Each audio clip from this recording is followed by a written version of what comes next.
Pandemi COVID-19 tak memutus semangat serta harapan bagi masyarakat yang setiap harinya mencari nafkah di jalanan. Apalagi sejak pandemi corona melanda, banyak di antara mereka tak lagi bisa mendapatkan penghasilan sebagaimana hari-hari biasanya. Satu di antaranya adalah Muhammad, pria berusia 49 tahun asal Ujung Kulon, Banten. Sejak memutuskan berhenti dari pekerjaannya sebagai sales lampu di Jakarta pada 4 tahun lalu, ia harus memutar otak. Ia pun memilih sebagai pekerja seni dengan menggunakan kostum superhero Iron Man. Tujuannya agar tetap bisa menafkahi anak semata wayangnya serta membiayai pengobatan almarhum istrinya yang sakit penyumbatan saraf otak sejak 9 tahun silam.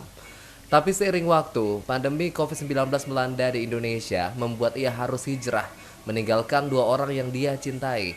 Kota tujuan awalnya adalah Samarinda pada 4 bulan lalu dengan menggunakan kapal barang. Ternyata tidak meraup untung yang banyak. Akibat pembatasan aktivitas, akhirnya ia kembali memutuskan untuk berpindah dari kota ke kota lainnya di Kalimantan. Sedangkan di Pontianak belum sampai 1 bulan. Sejak beberapa waktu di Pontianak, tepatnya seminggu sebelum Lebaran, ia mendapatkan kabar duka bahwa istrinya dipanggil Yang Maha Kuasa akibat penyakit yang sudah lama ia derita.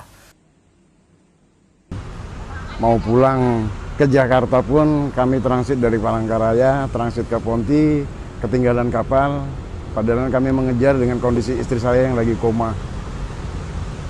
Dan kapalnya sudah nggak ada dan sudah berangkat. Kebetulan tanggal 1-nya ada duka, istri saya sudah kepanggil Allah. Terus saya bingung dan ada kostum yang bisa hanya senjata saya buat main, saya manfaatkan di sini dan mengenalkan produk.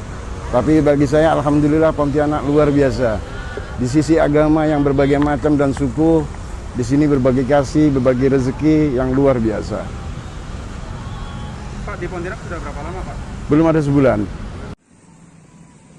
Muhammad tampil dengan bergaya nyentrik, layaknya superhero sedang menghadapi lawan. Agar aksinya lebih dinamis, ada suara musik dari speaker aktif yang menemaninya dalam beraksi. Pemandangan itu menjadi daya tarik pengguna jalanan. Aksi Muhammad yang dibalut kostum Iron Man itu banyak menarik perhatian pengendara.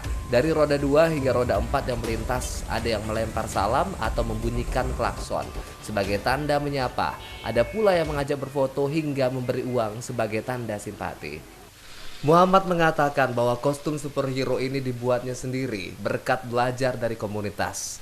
Kostum tersebut berbahan busa atau spons. Sementara apabila ada yang memesan, ia siap untuk membuatnya dengan harga yang bervariasi sesuai dari karakter yang dipesan. Saat merantau ke Pulau Kalimantan, ia membawa 2 kostum. Namun ketika istrinya meninggal dunia, kostum berkarakter Robocop ditawar oleh warga, sedangkan uangnya ia gunakan untuk tahlilan istri. Mengingat umur yang semakin tua, aksi sebagai superhero jalanan ini akan ia hentikan sebab ia berencana akan membuat usaha kuliner kecil-kecilan di kota Pontianak. Dika Febriawan, Roy TV mewartakan.